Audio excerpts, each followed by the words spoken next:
Are there vaccines for pigs in this FMD crisis that we are in now? What does SAPPO do to support the pig farmers under the FMD and ASF crisis? And yes, you guessed it right, is pork safe for human consumption under these critical circumstances that we are in now? Welcome to the second episode of the PigTalk. My name is Marlene. I am part of the technical and marketing services team for PIC Africa, and today I am in the privileged position to talk to Dr. Marlene Louw, the CEO of the South African Pork Producers Organization, or also known as SAPPO. Welcome, Marlene. Baie dankie, Margriet. Thanks for having me. You can also join us in the conversation today, where we will discuss everything about FMD, foot and mouth disease. We will talk about ASF, African swine fever. We will talk about vaccines and also what is the impact of what's going on in the industry currently on the consumer. You can join by asking your questions, leaving your comments in the comment section below. All right, Marlene, let's dive right in with the first question. So we are in, I think, the biggest FMD crisis that this country ever had, the agricultural part of our country. And it's not only affecting cattle, it's not only affecting the part that we see on social media and photos of that spread everywhere, it also influences our pig industry. What is the extent of this outbreak in our pig industry? How many farms are influenced, and what is the economical impact?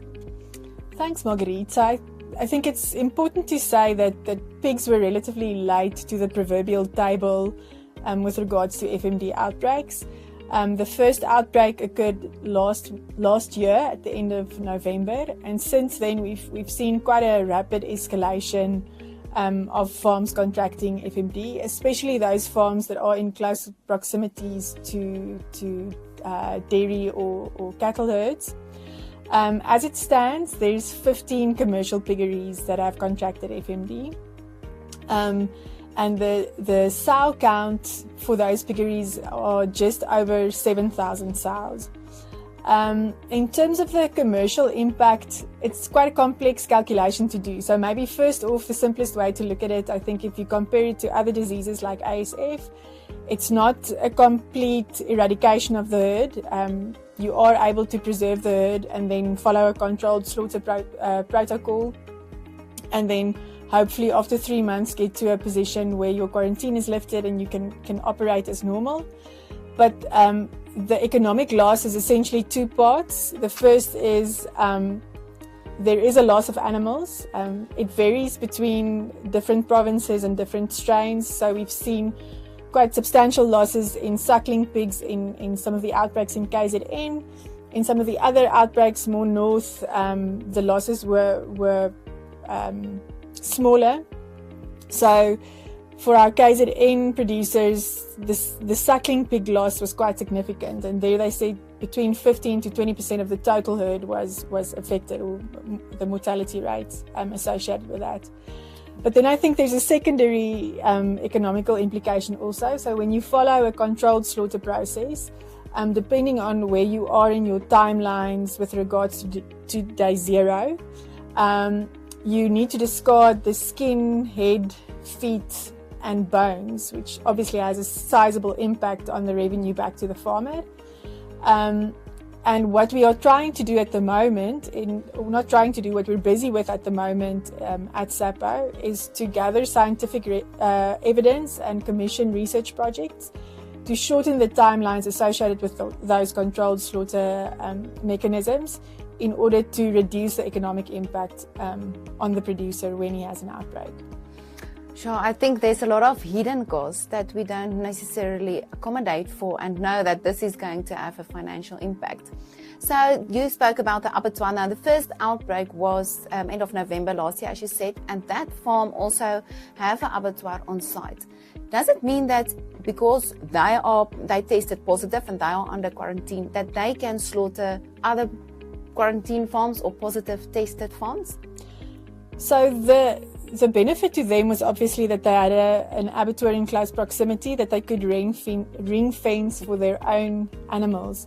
But the complication with slaughtering outside animals, just given the status of the disease landscape at the moment, is that when you are allowing other animals in, you don't necessarily know the strain that you're working with. We're seeing huge delays in getting that epidemiological information back from the labs just to pinpoint the strain. And what you could potentially then do is introduce a new variant of the disease to that specific farm. So because the piggery is so close to the abattoir, it isn't really an option to slaughter anything from outside farms at that specific abattoir. So it's a very big challenge for the pig farms to slaughter their pigs. Pigs grow at an enormous rate, and if they cannot move animals or slaughter them, I mean, what must they do with them? They only have that much capacity. And that was also the case in KZN, where the second and the further, I think, third and fourth outbreaks also was. And there were abattoirs in KZN that applied to be FMD designated abattoirs. What is the process for abattoir? How is that process going? Is there any success on that? So the process to get an abattoir designated is to contact the VPH official or the assignee vet for that abattoir, and then to put an application together to show that you are able to mitigate the risks associated with slaughtering potentially infected FMD pigs. What's very important is the Meat Safety Act doesn't allow for the slaughter of sick animals. So essentially, if you follow the controlled slaughter timelines, the chances of a sick animal being in a batch that you send for slaughter is quite small. But then to mitigate that risk even further, there's certain processes that needs to be in place in terms of how you manage your effluent, how you manage your waste. And then also things like chilling capacity, because the carcasses needs to hang for a certain amount of time, and separation in terms of biosecurity measures, so that you can separate your dirty protocols from your clean protocols. So in principle, this sounds quite simple, but then where the tacky hits the tar, it's actually very complicated to get over the line. We've had huge issues in KZN in terms of getting SOPs approved for the effluent and how we dispose of blood. And again, there the broader disease landscape is important to consider, because what would be a possibility in terms of getting rid of your blood is to send it for rendering. But just considering how pervasive FMD is, the rendering plants are actually overflowing, and capacity to absorb additional material is very limited. So there, because pigs and pig abattoirs are late to this table, we battle to get these protocols in, because there's simply not space in the system anymore to accommodate things like waste in the established system that we have to cater for that. Yeah, and that's a lot of red tape that must be checked and secure that you don't make a super spreader and spread it actually more. Yes. Should a farmer have an FMD outbreak on his farm, what is the first steps that he must follow, and when and where is SAPPO then also involved? So FMD is a controlled and notifiable disease. So by law, you are required to notify your consulting vet and your state vet. And then what should happen is you would be placed under precautionary quarantine, which would go into a full quarantine once lab results confirms that there is FMD circulating. Given the status of the labs at the moment, we're seeing that the tests are taking multiple weeks. So that precautionary quarantine basically just holds for multiple weeks. We're really battling to get conclusive or final serology results timely in terms of confirming the disease. But then in our experience, what worked quite well is if you can follow a separation protocol on your farm. So biosecurity at its most granular level, we saw that served us quite well. So try to contain the disease to where it broke, which essentially allows the separation of workers, the separation of equipment, feed. Everything should be separated as far as possible to keep the disease where it is. Having said that, I realize that's not an option for all farms. It depends on your layout and how your process is structured and what your batching system is, etc., etc. But that has served us quite well, and then allows for the clinical resolution to occur much faster. So if you leave it to spread throughout the herd without actively containing it to the specific area that it broke, that circulation can happen for weeks or months. And what you essentially want is to get to a point where you say, okay, I have clinical resolution. The state vet can come and confirm my day 0, which is a confirmation of clinical resolution. And then from there on, you can start managing your controlled slaughter process. We are hoping that vaccines will become a critical tool when there's an outbreak, that you can get to a day 0 quickly. According to the current contingency plan, once you vaccinated your whole herd, that essentially is day 0. And then from there, you can manage the marketing process going forward. While you wait for the blood test to be done and to confirm that your farm is positive, can you still slaughter and go on with normal processes? Or once you see the lesions and the symptoms, you're already under a type of quarantine? So you would be under a quarantine, and there was a lot of uncertainty around this. So initially, in December last year, given the separation protocols that we advocated for, the Directorate was comfortable to say you are under quarantine, but you can follow a controlled slaughter process for the unaffected parts of your farm. At that point, we didn't have an abattoir. Where we are now, it looks like a quarantine is probably what will prevail for 4 to 6 weeks.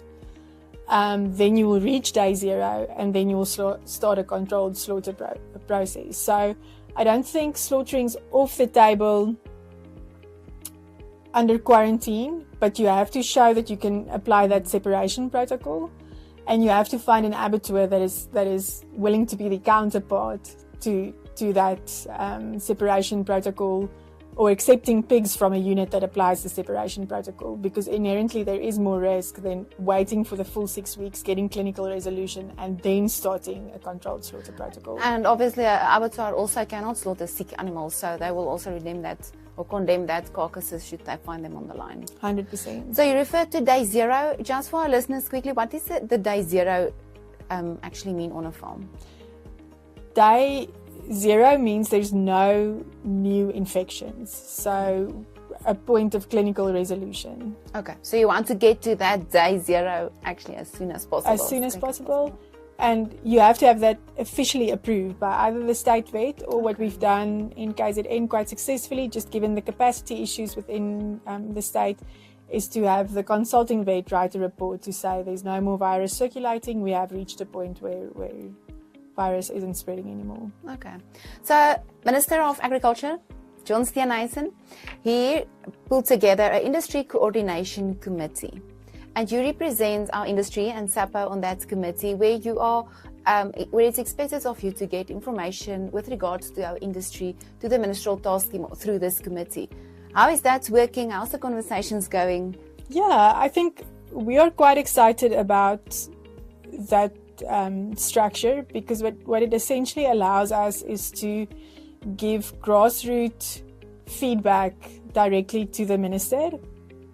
And I think it worked very well, and it also allows us to collaboratively work as the cloven-hooved livestock sector to make sure that we get to an optimal outcome, and everyone is not pulling in different directions because they're serving the interests of their own industries. I think there are some challenges because it's not an established structure. The communication between us and the ministerial task team and the minister could be more seamless, but I think what is very, very important to stress is that it gives the opportunity for direct feedback to the minister from the industries, and that is definitely a huge benefit that we didn't have in the past, and it's something that the industries should utilize to their benefit. So SAPPO should be the conduit for pig producers, and I want to encourage anyone listening to this to use SAPPO as that conduit to get your messages to the minister. Yeah. It's a platform for communication, and communication, I think, is key in this 100%. day and time that we are in. 100%. So can you believe it was nearly a year ago when the first FMD outbreaks was in the cattle with current beef? We saw the newspaper headlines. I think you guys will remember. It was all over the media. And that was the outbreaks was end of May, and then they confirmed at beginning of June. And they also couldn't slaughter the cattle, and about 2 months later, end of July, they managed to slaughter the first cattle.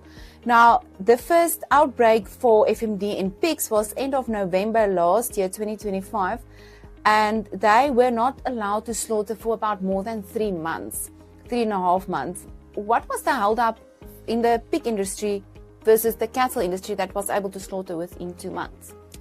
So, Marguerite, I think that first outbreak were allowed to slaughter 4 weeks in, might have been a little less, 3 weeks or 4 weeks in, but it was a controlled slaughter process. So heads and feet had to be disposed of, skin had to be disposed of, it had to be deboned.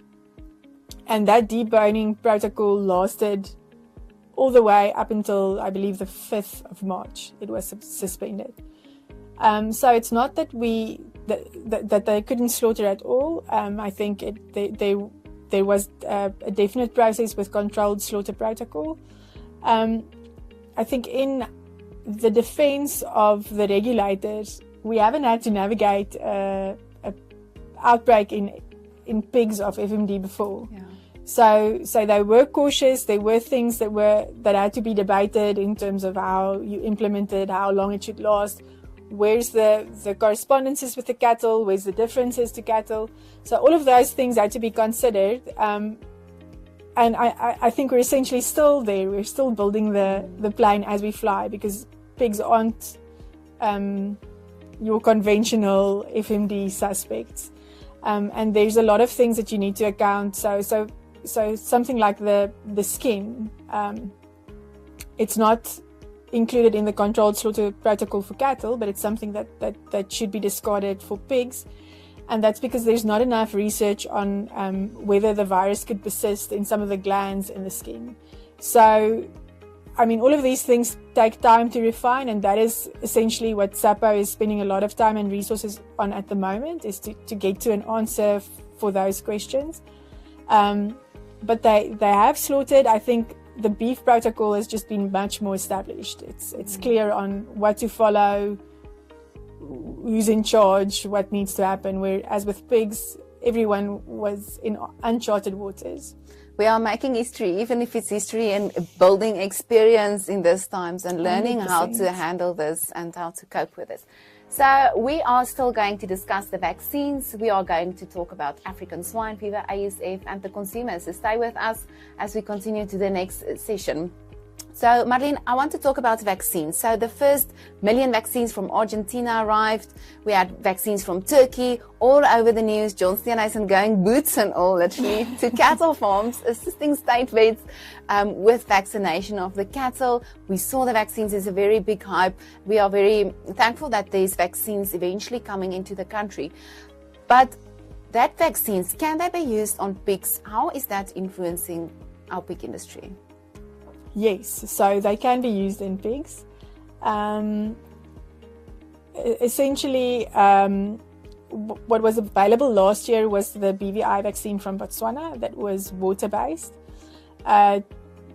Pigs require an oil-based vaccine, and the OBP vaccine that was launched in early March, the Argentinian vaccine and the Turkish vaccine are all oil-based, so they are contenders for use in pigs.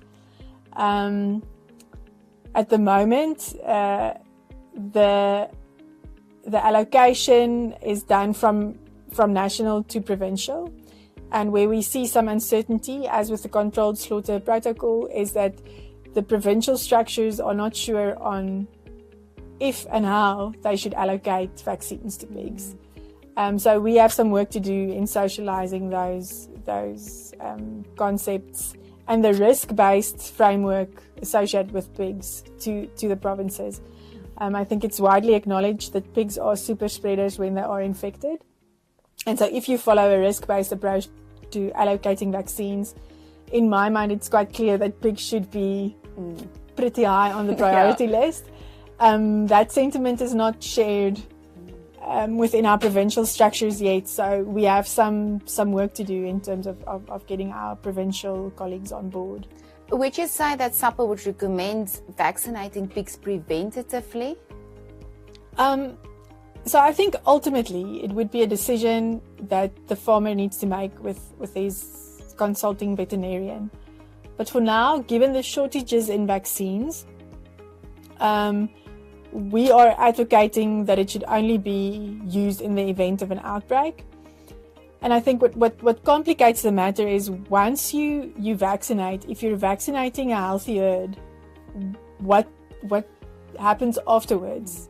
And that protocol hasn't been established. So for now, the way we are interpreting the regulations is to say that if you vaccinate, you follow the controlled slaughter protocol after vaccination, which essentially implies the loss of the bones, the loss of the head, the loss of the feet, which has a huge commercial implication on top of the commercial implication of the vaccine cost, which at this moment it seems like it would be borne by the state, but nevertheless, it has a commercial implication.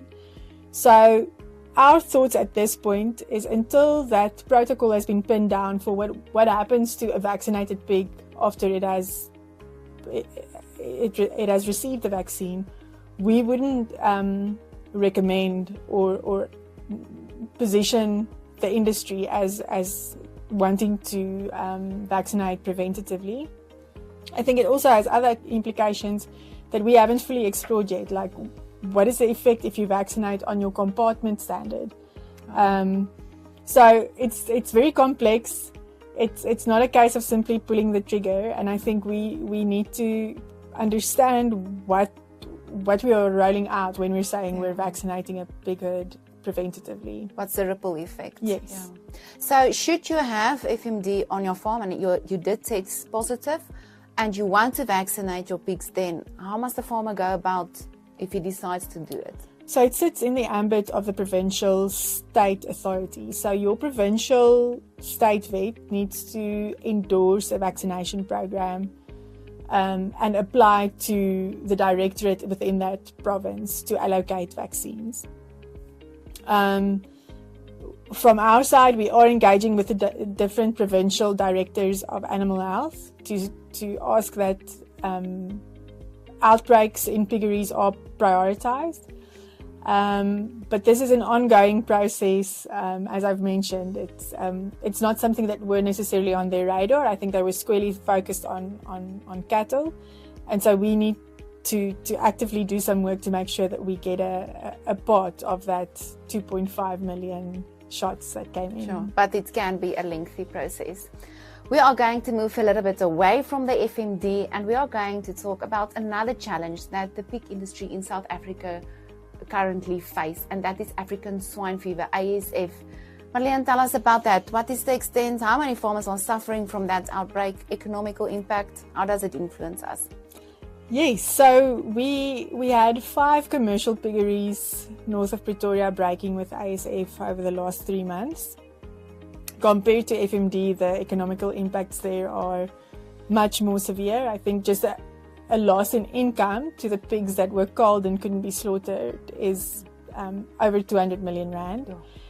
And then if you have to consider that these piggeries, if they have to repopulate, that costs around 50 million to do, given new animals and the feed to get them into a productive cycle again. It's massive. So that's a huge blow for the industry. And we've really spent a lot of time and resources in supporting the farmers and seeing how we can move the barriers in terms of how we manage this disease. Because I think what's quite clear is we can't keep on putting the animals into the ground when we have a break. Yeah. Should a farm break with ASF, when does SAPPO intervene, and what does SAPPO do to support the farms in these times? So as with FMD, it's a controlled and notifiable disease. So it's essentially something that the state and the producers should manage collaboratively. What we've seen is capacity-wise within the state, but also in terms of labor on the farm, there's simply not enough capacity to manage an outbreak like this. And so SAPPO is boots on the ground in terms of supporting a culling process, or be it a salvage slaughter process. Our vets have spent a lot of hours in drafting those protocols and getting those protocols approved by our colleagues in the Directorate of Animal Health. What we're very proud of is with the third farm that broke, we actually managed to get a slaughter protocol over the line that allowed for the normal marketing of a subgroup of animals from that farm. And what made us very excited in getting that over the line is the fact that we haven't done that before. So it's essentially another avenue in which you can manage a disease with. But what is crucial if you want to do that is to be able to separate your farm into different epi units. So getting back to the story that I told in terms of how do you manage an FMD outbreak, the same principles apply. Biosecurity at the most granular level is essential. So per house, you need to show that labor is separated. There's a protocol when you enter, there's a protocol when you exit. Because the third farm had things like that in place and strict separation protocols in place, it essentially allowed us to differentiate epi units, and then those different epi units were allowed to slaughter based on that protocol that I've just mentioned. That helps a bit with the economical impacts of such an outbreak. 100%. And then, Marlene, how important is the communication between the farmer and SAPPO in these cases? And I know that SAPPO have on your website called the World of Pork, which is accessible to the pig farmers, a thing that you called a movement permit, where you can log movement of your pigs for traceability purposes. How important is it to actually log your movement and also to have open communication to SAPPO with regards to these diseases? Yeah, look, so I think if I can touch on the communication part first, SAPPO is an organization for its members. So if you want to get the maximum out of your organization, the best way to do that is to keep close and share your needs. And I think that is what we've tried to perform on, is to make sure our producers are in the best position that they possibly can be with what we have at our disposal. The movement app is I can't claim any brownie points for it because I wasn't part of the development of it. But the giants before me that implemented it was had quite good foresight, in the sense that that is an essential disease management tool. So if we have an outbreak and we need to start backward and forward tracing, if that is something that you have diligently done, it allows us to track where disease hotspots could be, and then to help the state to intervene there as quickly as possible and to contain it as fast and quickly as we possibly can. So from a disease management perspective, it is essential that we use that tool as a risk mitigant tool. And it helps the state, it helps the producer, but it's also it's creating a perception of prudent risk management, even to the financiers like the banks, when they know something like that is available and it's something that's utilized to the greater good of the industry. So there's a take-home message for me here, and that is communication and information is key, and that's how we can make everybody strong and assist in helping to fight these situation that we are currently in. Okay, moving over to the consumer now and the public out there. And you guys will probably know, for most of South Africans, pork is their protein source, their choice of protein. And how is this challenging times that we are currently in, how is that going to influence availability of pork and also price of pork? So I think we've touched on the availability in terms of that 10% of the that's affected. Not necessarily infected, but affected. And so, I mean, we've already seen the price of pork, moving by close to 10 Rand since last year this time. My sense is that we will probably see prices of close to or just above 40 Rand for the remainder of the year, given that the disease pressures aren't going away. There are notes of imports gaining momentum, so I think we've reached a price threshold where importing more would start to make sense for certain players in the value chain. But I mean, higher prices for the consumer, for meat products in general, is at the order of the day, at least until the end of the year. And that is my prediction, not SAPPO's necessarily, as an economist. So short supply, higher prices, that is something that we will need to deal with as we go into 2027. So as quickly as we can, or hopefully we can, as quickly as possible, contain the diseases, prevent it from spreading, and then that will also have a positive impact on the availability and the price. Then the $1 million question, Marlene, is pork still safe for human consumption? Being said now everything about the ASF and the FMD. Yes, pork is safe for human consumption. There's two things to consider here. Neither FMD or ASF is zoonotic diseases, so humans can't be affected by it. And then more importantly is that the Meat Safety Act and the veterinary oversight that is associated with our meat value chains in South Africa regulates it in such a way that infected meat can't get into the value chains. So I don't think consumers need to worry at all about consuming meat, except maybe with regard to their bank balance. But in terms of the safety of consuming pork, it's 100% safe to do so. There you hear it directly from the horse's mouth. Pork is 100% safe. So you are welcome to go and get your pork chop right tonight and enjoy it with your family. On that note, Marlene, when last did you eat some pork, and what's your favorite pork dish? So our favorite pork dish is pulled pork wraps. And we in fact had it last night. So yeah. Thank you for that dinner idea. So moms, you don't need to worry what you're going to make tonight for your family to eat. I think pulled pork will suit the menu very well. That brings us to the end of my conversation with Dr. Marlene Louw. She's the CEO of the South African Pork Producers Organization, SAPPO. Thank you for listening. Thank you for joining, and share us all the insights. And please be on the lookout, like and subscribe this video so that you also know when we are going to post the next episode of the PigTalk.